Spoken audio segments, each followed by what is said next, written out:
Rritja e çmimeve që ka nisur me kohë reflekton problemin real që ka sot ekonomia shqiptare. Nga çfarë vuan sot ekonomia shqiptare?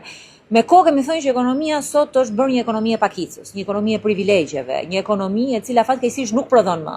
Dhe të dhënat e fundit pikërisht këtë vërtetojnë. Sot ekonomia shqiptare mbahet në këmbë ose nga administrata publike, nga shteti, ose nga ndërtimi.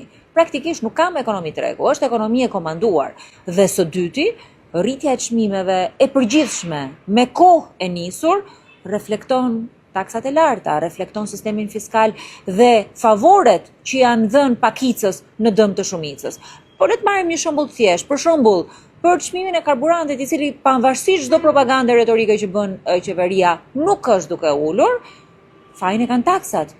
Për çmimet e produkteve të tryezës, për çmimet e përgjithshme të rritura me 30% vitet e fundit, fajin e kanë taksat.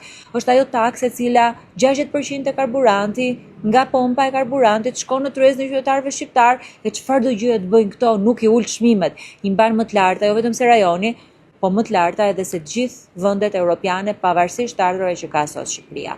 Ky është problemi që ka ekonomia sot.